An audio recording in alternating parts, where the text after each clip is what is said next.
어떻게 마무리할까? 한 해를 어떻게 마무리할까? 오늘날 많은 사람들이 신앙생활을 미신적으로 또는 습관적으로 종교적으로 하는 교회 생활을 마치 신앙생활처럼 착각하고 있습니다. 여러분의 과거의 모습은 어땠을까요? 나도 그런가였을지도 모르는 것입니다. 참신앙이 뭐냐? 진짜 신앙이 뭐냐? 진짜 신앙이라고 하는 것은 종교적으로 하는 것이 아니라, 습관적으로 하는 것이 아니라, 미신적으로 하는 것이 아니라 성경을 통해서 하나님이 어떤 분인지를 알고, 아멘입니까? 첫 번째는 성경을 통해서, 두 번째 하나님이 어떤 분인지를 알고, 세 번째 하나님이 그런 분이라시며, 아니 하나님이 그런 분이라면 나는 그 하나님을 믿겠다, 나는 그 하나님을 의지하겠다, 나는 그 하나님을 높이겠다 하고 그분과 사귐을 이루어가는 것을 신앙이라 이렇게 말하는 것입니다. 그러니까 설교자는 하나님이 누구신가를 계속 전하여 줄 수밖에 없는 것입니다. 하나님은 이런 분이십니다. 하나님은 저런 분이십니다. 하나님은 이런 걸 사랑하십니다. 하나님은 이런 자를 미워하십니다. 하나님은 이런 자에게 반드시 생명을 줄 수밖에 없습니다. 하나님에 대해서 말할 수밖에 없는 거예요. 그래서 하나님은 생명을 주시는 분이다. 하나님은 자비하시다. 하나님은 사랑하신다. 하나님은 시은자이시다. 하나님에 대해서 계속 말씀을 전할 수밖에 없는 것은 우리는 하나님을 통해서 참 믿음을 알고 깨달아 가기 때문에 그런 것입니다. 그러니까 우리는 하나님을 알기 전과 하나님을 안 후의 변화는 대단히 다른 것이죠. 하나님을 알기 전에는 피상적으로 믿었습니다.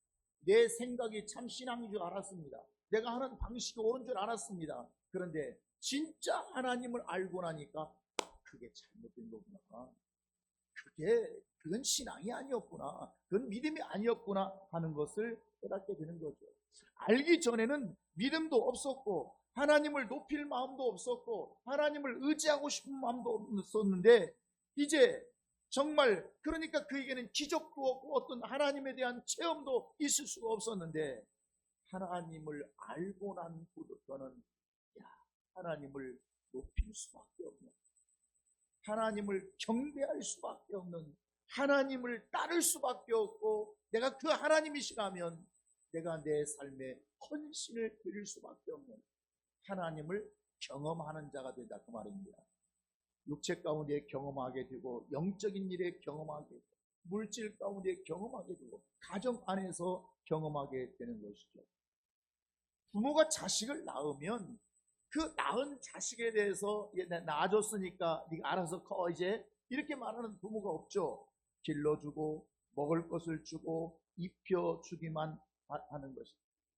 그런데 그렇게 길러주고 먹여주고 입혀줄 뿐만 아니라 보살펴줄 뿐만 아니라 때로는 야단도 치기도 하고 때리기도 하고 책망도 하기도 하고 충고도 하고, 이렇게 하는 이유는 내가 배 아파서 난 자식이기 때문에 어떻게 해서든지 생명 주고 싶은 것입니다. 어떻게 해서든지 살려주고 싶은 것입니다. 어떤 사람들은 말합니다. 하나님이 나와 무슨 상관이냐, 하나님이 뭐 내 부모냐고 할지 모르지만 하나님은 우리를 지으신 분이고, 하나님은 원수마귀처럼 죽이는 분이 아니라 어떻게 해서든지 우리에게 생명 주시고 싶은 분입니다. 어떻게 해서든지 살 수만 있다면, 조금만 손 하나만 까딱할 수만 있다면 그를 살려주시고 싶은 것이 하나님의 심정이라, 그 말이에요.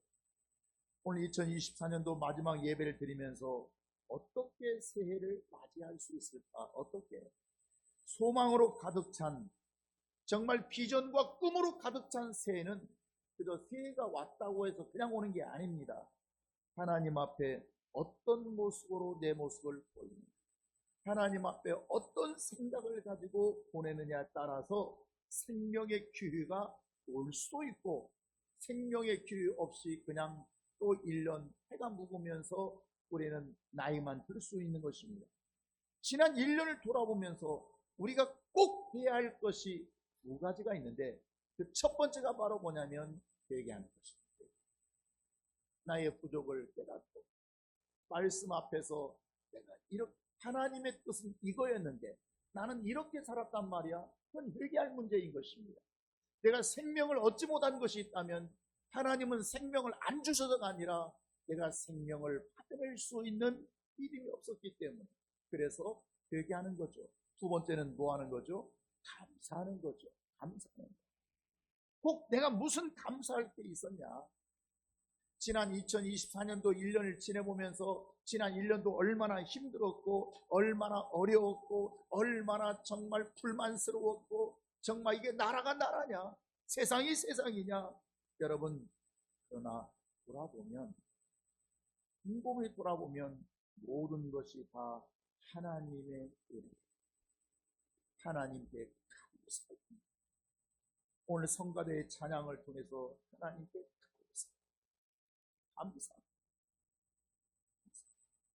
그러면 정말 우리가 첫 번째, 우리가 꼭 내가 잘 되고 내 가정이 형통하고 육체적으로 안녕해서 감사가 아니라 진짜 첫 번째 감사할 것이 무엇이었냐면, 하나님이 피조물을 지으실 때, 하나님 피조물 지을 때 개는 개의 형상대로 만들었어요. 돼지는 돼지의 형상대로 만들었어요. 양은 양의 형상대로, 소는 소의 형상대로, 모든 피조물들은 각각 자기의 형상을 가지고 있죠. 왜 돼지를 저렇게 만들었을까? 아니요. 하나님이 보실 때는 저게 돼지가 딱 저게 맞는 거예요. 저 모습이, 저 형상이. 소는 왜 저렇게 만들었을까요? 아니, 소는 저게 딱 맞는 거예요. 이해하시겠습니까? 그런데 사람은 그러면, 자, 개는 개 형상대로 만들었어요. 소는 소의 형상대로 만들었어요. 사람은 사람의 형상대로 만들어야 되잖아요. 이게 맞잖아요. 그런데 성경은 사람은 사람의 형상대로 만들었어요. 하나님의 형상대로 만들었어요. 놀랍습니다. 돼지는 돼지 형상대로 만들었으면, 모든 피조물들은 그 형상대로 만들었으면 사람도 사람의 형상으로 만들어야 되는데, 성경은 사람만큼은 특별히 하나님의 형상대로 지었다고 말씀하고 있습니다. 유일한 사람만, 다른 건 하나 그런 게 없어요. 모든 피조물은, 그래서 모든 피조물은 살다가 이슬처럼 살아요. 돼지는 돼지처럼 살다가 가는 거예요. 소는 소처럼 살다가 가는 거고, 개는 개처럼 살다가 가는 거고. 그런데 사람이라고 하는 것은 육적인 존재인 거는, 만약에 사람도 육체적 존재만 있다면 사람도 그렇게 육체로 살다가 가버릴 것입니다. 그런데 영적인 존재, 하나님의 형상대로 지음받았다고 하는 것은 따라 영적인 존재로 지음받았다는 것이거든요. 그 이유 때문에 영원히 사는 존재로 지어지는 것입니다. 하나님의 아들이 이 세상에 오실 때, 하나님의 아들 예수님이 오실 때 원래 육체가 있으신 분이에요? 없으신 분이에요? 원래는 없으신 분이에요. 그럼에도 불구하고 구태여 육체를 가지고 오신 이유가 뭔가? 말씀이 육신이 되어 오신 이유가 뭔가? 말씀은 천에 계십니다. 하늘에 계십니다. 형체가 없습니다. 그럼에도 불구하고 육체로 오신 것이 무슨 의미가 있을까? 여러분, 육체라고 하는 것이 쓸데없는 것이고 불편한 것이고 귀찮은 것이라면 뭐하러 아들에게까지, 하나님은 그 아들에게까지 육체를 주셔서 이 땅에 오시게 하겠냐, 그 말이에요. 뭔가 육체를 주실 때는 육체에 용도가 있지 않겠어요? 육체가 용도가 없다면 뭐하러 육체를 주시겠습니까? 그저 하나님의 형상대로 사람을 만들어 버렸으면 그저 영적인 존재로 그냥 살면 되는 것이지. 그러나 하나님께서 사람에게 하나님의 형상대로 지으면서도 육체라고 하는 걸 주시고, 심지어 그 아들이 땅에 오실 때 원래 육체가 없으신 분이 육체를 가지고 오신 것은 무언가 육체에 용도가 있기 때문에. 아멘입니까? 용도가 있기 때문에. 여러분이 지금 예배드릴 때 뭘로 드립니까? 육체로 예배드리고 있습니다. 여러분, 육체를 어떻게 사용할 것인가? 육체가 없다면 예배드릴 수가 없어요. 육체가 없다면 영적인 일을 할 수가 없어요. 육체가 없으면 영적 전쟁을 할 수가 없고, 육체가 없다면 영적인 것을 세워갈 수가 없어요. 하나님은 영을 받으십니까? 육체를 받으십니까? 육체를 사용하여 주셔서 그 영을 받으십니다. 그러니까 육체가 없는 영혼은 받아야 안 받아요? 받을 수가 없는 거죠. 반드시 육체가 사용되어지고 육체를 영혼을 위해서 쓰여진 그 영혼을 받으시게 된다 그 말입니다. 그러니까 부활의 생명을 육체가 없다면 얻을 수가 있겠어요? 없겠어요? 얻을 수가 없는 거죠. 그래서 그분도 육체로 오셨고 우리에게도 육체를 주신 것입니다. 그런데 똑같이 영적인 피조물로 만들었던 천사를 보십시오. 천사는 영적 존재이지만 육체가 있어요? 없어요? 천사에게는 육체를 주지 않았어요. 천사에게 주지 않은 그 육체를 유일하게 인간에게만 주신 것은 인간만큼은 육체를 가진 영적인 존재로 지금 누구와 똑같은 거예요? 하나님의 아들과 지금 똑같은 거예요. 하나님의 아들이 만약에 이 땅에 육체로 안 오셨다면 그는 뭐만 가지고 계시겠어요? 영만 가지고 계시는데 육체를 가지고 오셨기 때문에 예수님은, 하나님의 아들이신 예수님은 영적 존재도 되시기도 하고 육체의 존재도 되시기도 하죠. 또 사람을 지으실 때 그 아들과 똑같이 뭘 주셨어요? 영적 존재도 되어주시고 육적 존재도 주었다는 말. 아멘입니까? 그러니까 하나님께서 우리를 만드신 것은, 사람을 만드신 것은 하나님의 아들로 만드시기를 원하시는, 하나님의 아들로. 아멘입니까? 하나님의 아들이 가져야 할 구성 요소를 사람에게 주셔서 사람으로 하여금 하나님의 아들이 되게 하시기를 원하시는 거죠.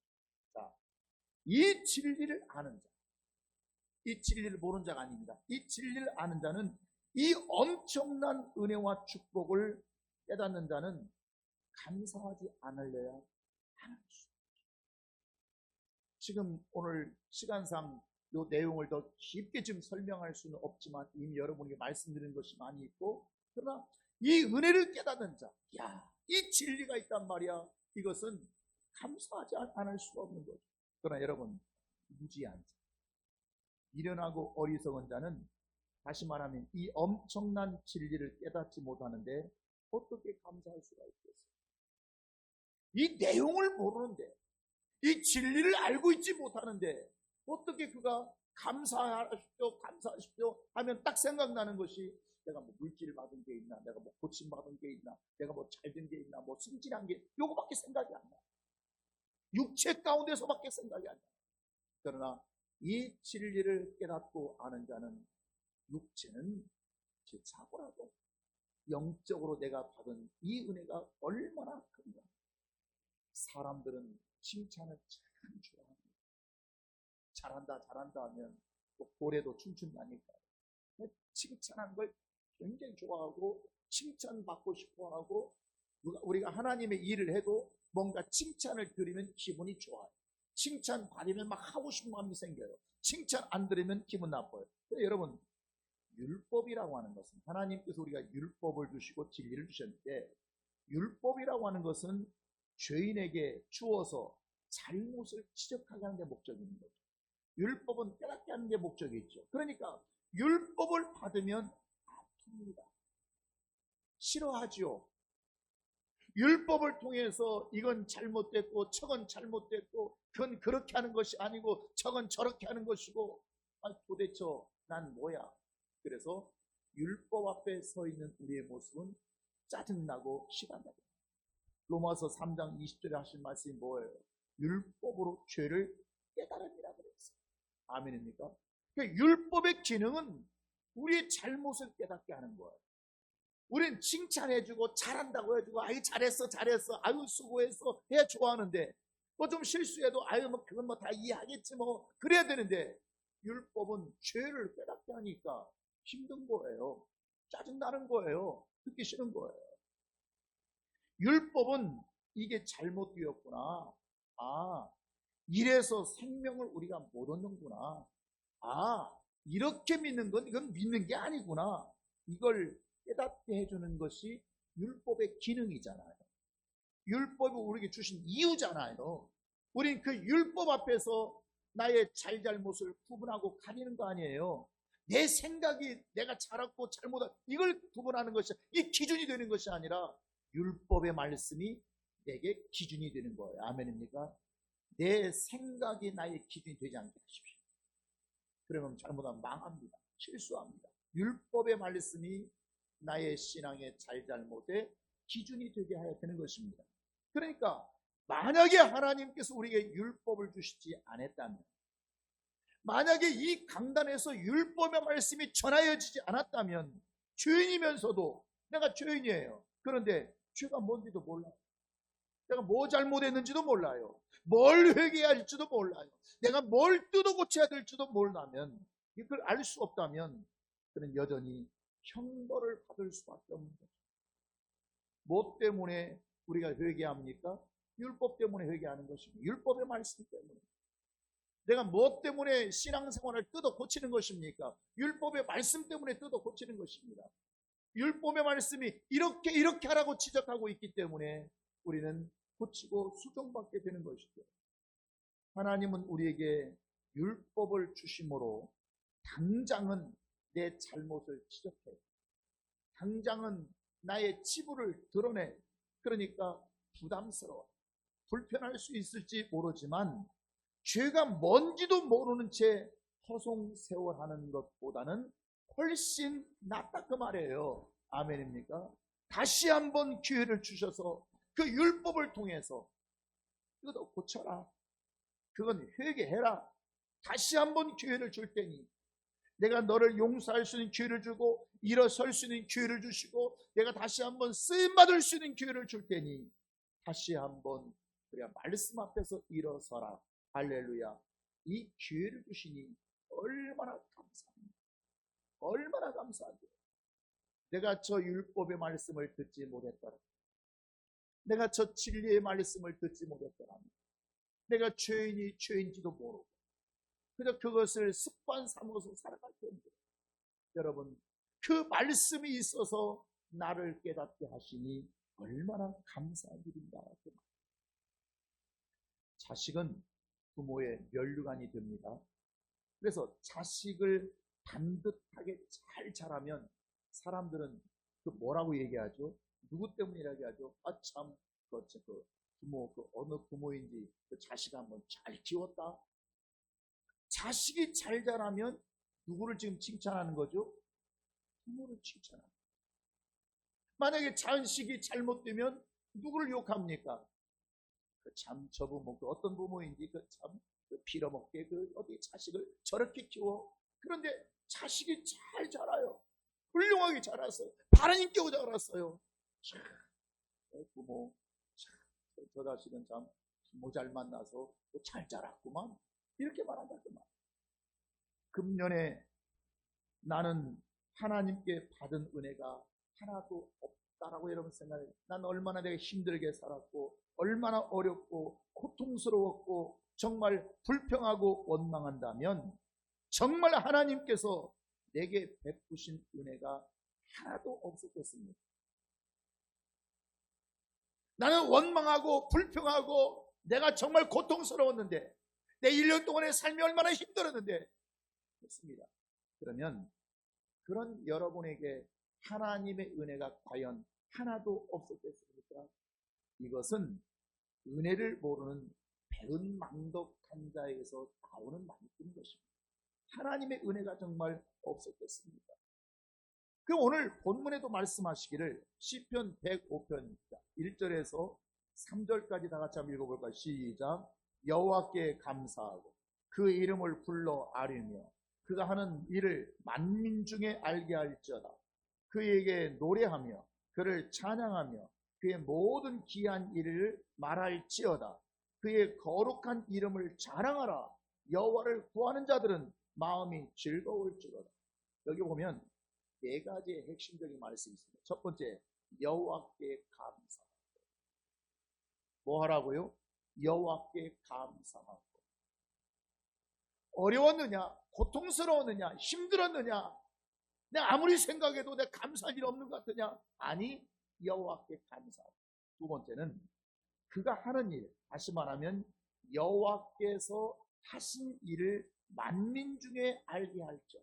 모든 사람이 알게 하라. 다시 말하면 간증하라는 것. 다시 말하면 드러내라는 것. 여러분, 마귀와 하나님의 특성이 계시는데, 마귀는 자꾸 감추려고 합니다. 마귀는 자꾸 숨기려고 합니다. 자꾸 숨으려고 합니다. 드러내는 것을 원치 않습니다. 어둠을 드러내지 않습니다. 그런데 하나님은 자꾸 드러내기를 좋아하십니다. 빛은 드러내게 하십니다. 아멘입니까? 자꾸 뭔가 하나님의 역사하심을 드러내고 하나님의 은총을 드러내고 하나님의 입에서 나오는 말씀을 드러내시려고 합니다. 그러니까 그가 하는 하나님의 하신 것들을 만민 중에 알게 할지어다. 세 번째는 뭐냐면 그의 모든 기이한 일들을 말할지어다. 말하라. 증거하는 것입니다. 생명 주라는 것입니다. 전도하라는 것입니다. 네 번째, 그의 거룩한 이름을 자랑하라. 자랑이라는 게 뭐겠어요? 하나님을 높이는, 하나님을, 그의 이름을 높여, 하나님을 자랑하라. 하나님의 영광을 드러내라. 이것입니다. 지난 1년 동안 내게 베푸신 은혜가 정말 내가 원하고 내가 갖고 싶은 것만 있는 것이 아닌 것입니다. 정말 내가 원하는 것을 가졌다면 정말 감사하겠죠. 내가 정말 바라는 것들이 이루어졌다면 뭐 그냥 감사하겠죠. 그러나 그렇지 않다고 할지라도 때로는 나를 채찍해 주시고 나에게 율법을 주셔서 나의 잘못을 뜯어 고치게 하시고 나의 잘못을 지적해 주시고. 아멘입니까? 이게 다 뭡니까? 다 하나님의 은혜라고 하는 것입니다. 아멘입니까? 은혜. 다 나를 살리기 위한 것이란 말이에요.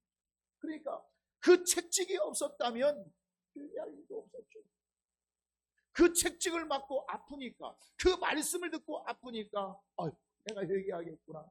여전히 죄 아래서 생명 없는 자로 살 것입니다. 무엇이 없었다면 채찍이 없었다. 이해하시겠어요? 그럼 현대인들은 채찍을 싫어해요. 율법을 싫어해요. 그 말씀을 싫어해요. 그러면 여전히 나는 생명 안에 있는 자가 아니고 죄 아래 있는 자일 수밖에 없다. 철든 자식이 누굽니까? 어떤 자식을 철든 자식이라고 해요? 몇 가지로 다르게. 우리 부모님이 나를 미워서 그렇게 했어. 내가 잘못해서 그랬지. 설마 우리 부모님이 나를 죽이려고 그렇게 해서 나를 살리려고 그랬지. 그래서 어떤 매를 맞았을 때도 그걸 달게 여기고 자기 성장과 성숙의 도구로 삼는 자입니다. 이 자가 지금 어떤 자예요? 어떤 자식이에요 지금? 철든 자식. 이런 자식은 된 자식. 그런데 철 안 든 자식이 뭐냐면 아픈 것 외에 다른 생각이 안 나요. 매 맞은 것 외에 다른 생각이 안 나요. 그래서 항상 이 자식은 서운한 것밖에 없어.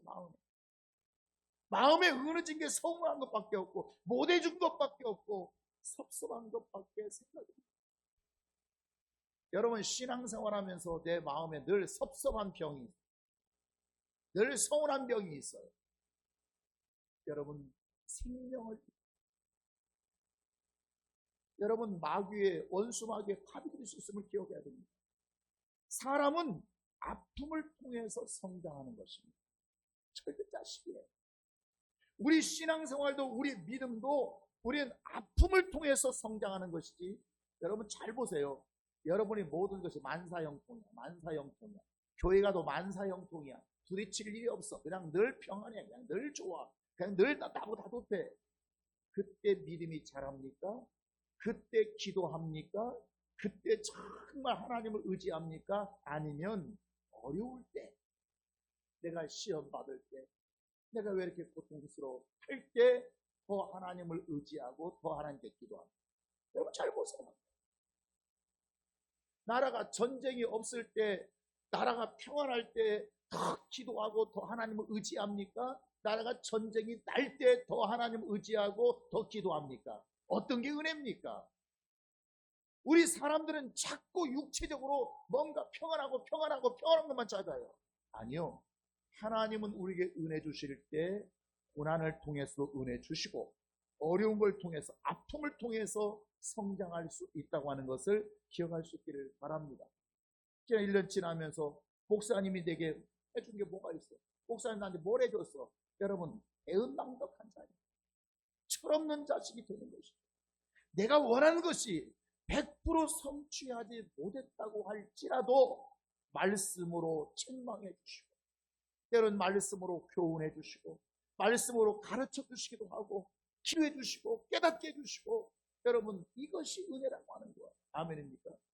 뭘 은혜라고 하는 것이 내가 육신적으로 뭔가 갖고 싶은 것을 받아낸 걸 은혜가 아니고, 내가 물질을 얻은 것이 은혜가 아니고, 내가 남들 다 시비 걸지 않고 그냥 신앙생활하는 게 이 은혜가 아니고, 하나님의 은혜는 말씀을 통해서 책망하고 충고하고, 아멘입니까? 붙들어주고, 이 은혜를 느끼지 못한다면 그는 아직 철없는 신앙생활을 하고 있는 거예요.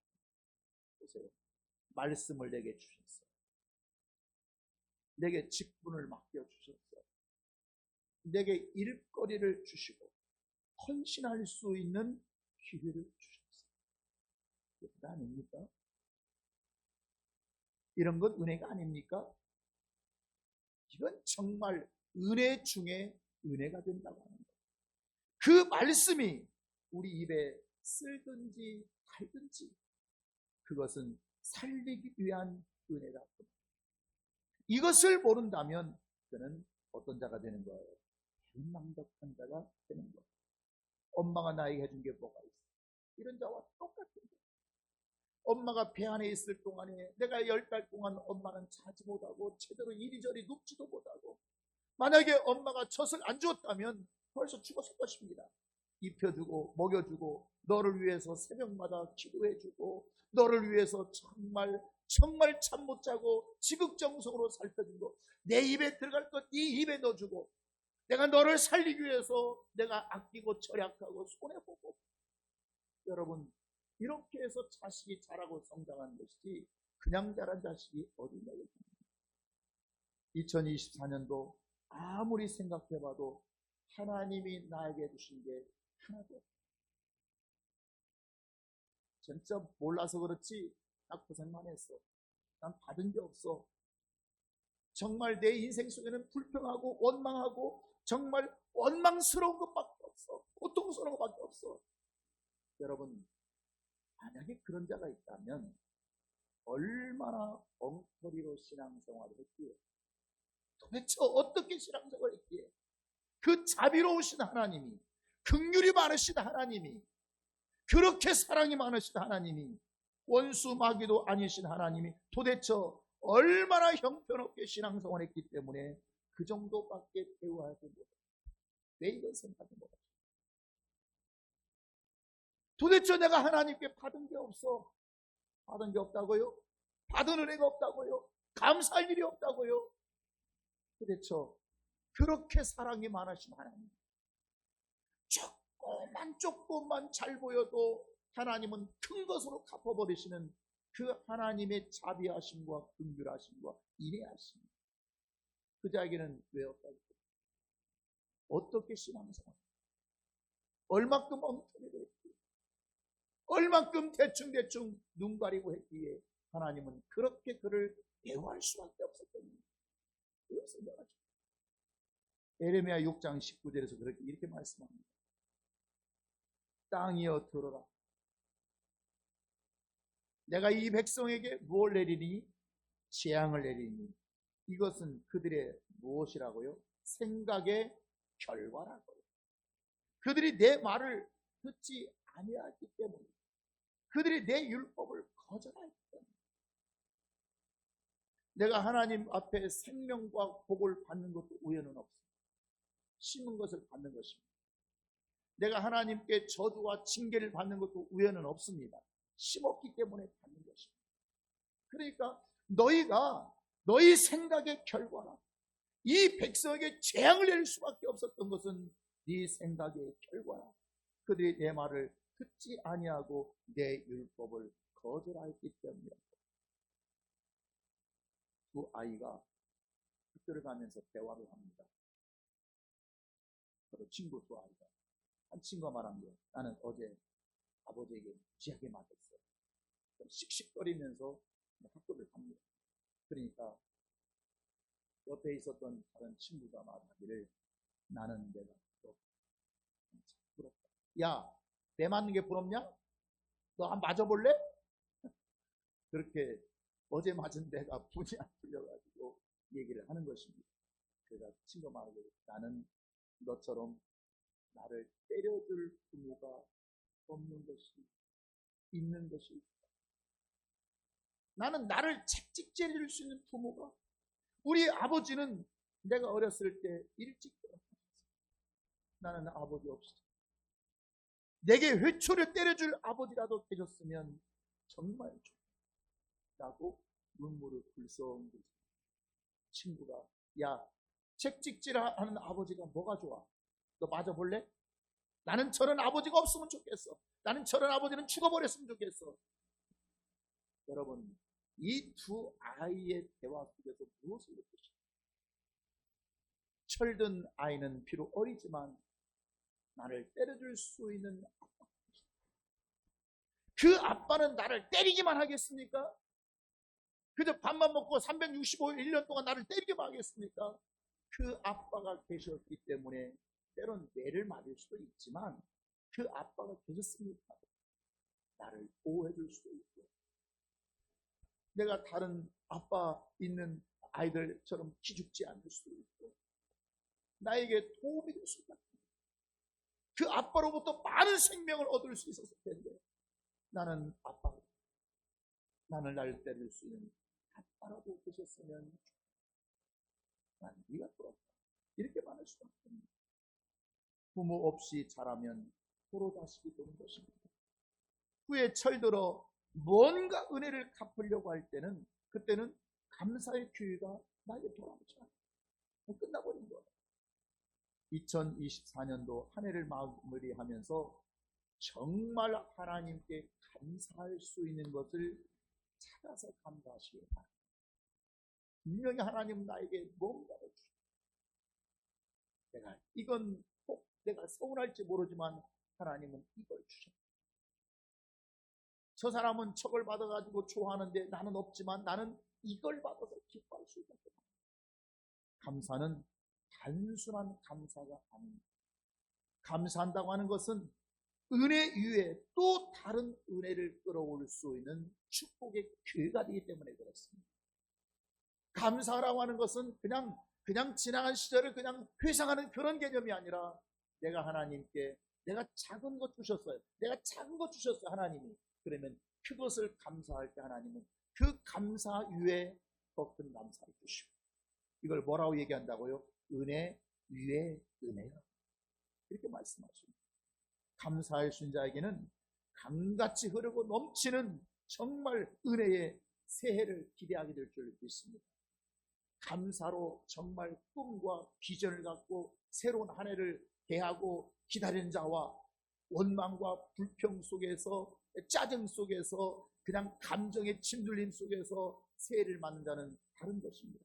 하나님 나에게 축복의 기회를 주옵소서.